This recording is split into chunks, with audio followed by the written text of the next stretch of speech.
आज के दिन यदि इन्वेस्टमेंट एवेन्यूज़ की बातें करें तो हमें लगता है कि म्यूचुअल फंड एक ऐसा एवेन्यूज है जो काफ़ी पॉपुलर है और जिसकी पहुंच आम लोगों तक हो गई है।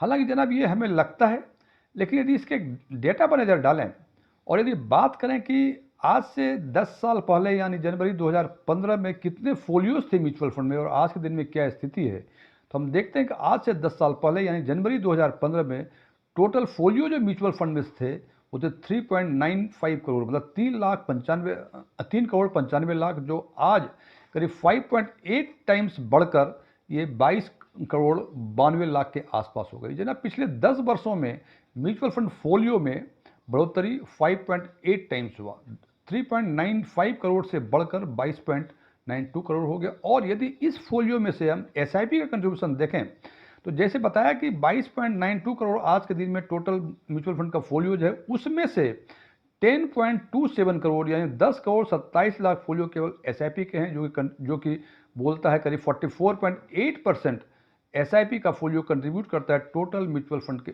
फोलियोज में। इससे ये तो हमें समझ में आता है, एक तो म्यूचुअल फंड में जो बढ़ोतरी हुई वो करीब 6%, 5.8 टाइम्स बढ़ोतरी हुई, और उस बढ़ोतरी में से जो कंट्रीब्यूशन एसआईपी का है वो करीब 44.8% है।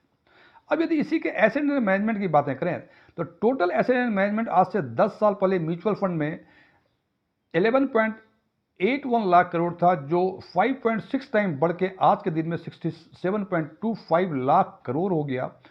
और इस 67.25 लाख करोड़ में से 13.19 लाख करोड़ जो है कंट्रीब्यूट करता है एसआईपी का। और सबसे इंटरेस्टिंग फैक्ट, अभी तक मैंने ये देखा कि हमें लगा कि म्यूचुअल फंड में काफ़ी ग्रोथ हो रहा है, काफ़ी पॉपुलर इन्वेस्टमेंट है, लेकिन यदि म्यूचुअल फंड इंडस्ट्री में जनवरी 2025 में यूनिक इन्वेस्टर्स की बातें करें तो जनाब ये केवल 5.18 करोड़ है। 5 करोड़ 18 लाख 142 करोड़ की आबादी, और टोटल जो यूनिक इन्वेस्टर्स हैं म्यूचुअल फंड में वो केवल 5 करोड़ 18 लाख है। जनाब ये तो हुई म्यूचुअल फंड के ग्रोथ के बारे में कि कितना लोग इसमें इन्वॉल्व हैं, कितना एसेट अंडर मैनेजमेंट है। अब यदि एक दूसरा पक्ष देखें कि आखिर इसका कारण क्या है कि 142 करोड़ की आबादी में केवल 5 करोड़ के आसपास लोग का इन्वेस्टमेंट म्यूचुअल फंड में है, तो यदि एक फाइनेंशियल लिटरेसी के डेटा पर एक नज़र डालें तो दिसंबर 2023 में एक सर्वे हुआ था। उस सर्वे में बताया गया था कि केवल 27% हिंदुस्तान की आबादी ऐसी है जो फाइनेंशियल लिटरेट है। मैं फाइनेंशियल लिटरेट की बात कर रहा हूँ, और इस 27% में से 42.8% एलिमेंट्री लेवल का है, मॉडरेट लेवल का 20.8% है, और एडवांस लेवल का केवल 4.2% है। यदि हम मॉडरेट लेवल की बातें करें और इसको कंप्यूट करें तो हमें लगता है कि आज के दिन में 142 करोड़ की आबादी में करीब करीब 8 करोड़ ही ऐसे लोग हैं जो मॉडरेट लेवल के फाइनेंशियल लिटरेट हैं, जो मॉडरेट लेवल पर फाइनेंशियल लिटरेट हैं। अब बताइए जनाब, 142 करोड़ की आबादी, 8 करोड़ फाइनेंशियल लिटरेट पर्सन। और यदि हम बातें करें इंडियन इकोनॉमी की तो हम कह रहे हैं कि अगले 3 सालों में 4 सालों में हम शायद दुनिया की तीसरी सबसे बड़ी अर्थव्यवस्था बन जाएं। तो दोनों फिगर्स मिसमैच कर रहे हैं कि अगले 3-4 सालों में हम सोच रहे हैं कि शायद हम थर्ड लार्जेस्ट इकोनॉमी वर्ल्ड की बन जाएं, और यदि बातें करें फाइनेंशियल लिटरेट आदमी की, वो केवल आज के दिन में 8 करोड़ है 142 करोड़ में से।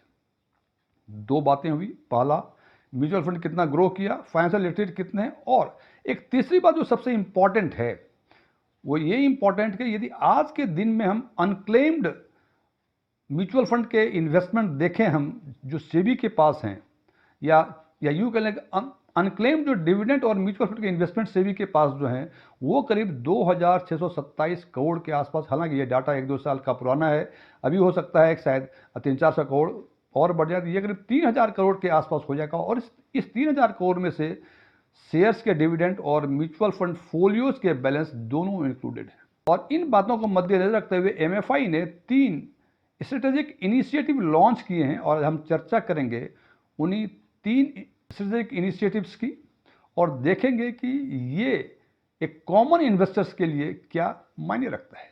एस्ट्रोन टेक्समिल के नए वीडियो में आपका एक बार फिर से स्वागत है। यदि आपको इस वीडियो से कोई वैल्यू एडिशन होता है तो इसे लाइक करें, कमेंट करें, शेयर करें, और यदि आपने अभी तक हमारा चैनल सब्सक्राइब नहीं किया है इसको सब्सक्राइब भी करें और सब्सक्रिप्शन बटन के बगल में जो बेल आइकन है उसको पुश करें ताकि हमारे सभी नए वीडियो की नोटिफिकेशन आपको लगातार मिलती रहे। मेरा नाम डीएम झा है। सबसे पहला इनिशिएटिव है छोटी एसआईपी। छोटी एसआईपी जैसे नाम से स्पष्ट हो रहा है, इस इनिशिएटिव का जो पर्पस है ये है कि म्यूचुअल फंड में इन्वेस्टमेंट को काफ़ी आसान बनाना और खासकर उन क्लास के लिए, उन लोगों के लिए जो या तो म्यूचुअल फंड में पहली बार इन्वेस्ट करने जा रहे हैं या जो अंडर प्रिविलेज क्लास हैं। और इस इनिशिएटिव को देखते हुए state bank of India mutual fund ने एसबीआई जन निवेश योजना को लॉन्च कर दिया है, जिसमें मिनिमम एसआईपी का अमाउंट 250 रुपये पर मंथ की होगी। दूसरा इनिशिएटिव है तरुण योजना। जैसा कि मैंने पहले चर्चा की कि हिंदुस्तान की फाइनेंशियल लिटरेसी 27% है और उस 27% में से 20.8% मॉडरेट लेवल यानी 142 करोड़ की जनता में करीब 8 करोड़ ही जनता ऐसी है जिसको कि मॉडरेट लेवल का फाइनेंशियल नॉलेज है। जनाब, फाइनेंशियल नॉलेज या फाइनेंशियल लिटरेसी कार्यक्रम ऐसा कार्यक्रम नहीं है कि आज आपने इंजेक्शन डाला कल बढ़ जाएगा, इसमें टाइम लगता है। और इसको देखते हुए एमएफआई ने दूसरी योजना लॉन्च की, योजना तरुण। जैसे नाम से ये भी स्पष्ट होता है कि यंग माइंड्स को फाइनेंशियली लिटरेट बनाने के लिए स्कूल के सिलेबस में फाइनेंस के बेसिक प्रिंसिपल्स को डालने की योजना है। और इस योजना में क्लास 8 और 9th के स्टूडेंट को इसके बारे में एजुकेट किया, जो बेसिक प्रिंसिपल्स हैं, फंडामेंटल्स हैं फाइनेंस के, इसके बारे में बताया जाएगा। और ये भी प्लान किया जा रहा है कि क्लास 8 और 9th के 20% टॉप 20% स्टूडेंट्स जो होंगे उन्हें 100 रुपये पर मंथ की एसआईपी 2 वर्षों के लिए दी जाएगी और 4 वर्षों के बाद इसको रिडीम करने का परमिशन होगा। जैसा कि आप जानते हैं कि आज से 15-20 साल पहले नहीं आधार इतना पॉपुलर था, नहीं पैन इतना पॉपुलर था, ना लोगों के पास रजिस्टर्ड ईमेल आईडी हुआ करते थे, बहुत सारी समस्याएं हुआ करती थी और उस समय म्यूचुअल फंड में इन्वेस्टमेंट हुआ करते थे। इससे एक समस्याएं ये हो गई कि वैसे इन्वेस्टर्स या तो जिनकी मृत्यु हो गई है या जो अपना इन्वेस्टमेंट भूल गए हैं, उनको अपना इन्वेस्टमेंट म्यूचुअल फंड में लोकेट करना काफ़ी प्रॉब्लम हो गया है। और वो फोलियो जिसमें 10 वर्षों तक कोई ट्रांजैक्शंस, फाइनेंशियल या नॉन फाइनेंशियल ट्रांजैक्शंस नहीं होते हैं, उस फोलियो को से भी या यूँ कहें एमएफआई जो है इनएक्टिव फोलियो में डाल देता है।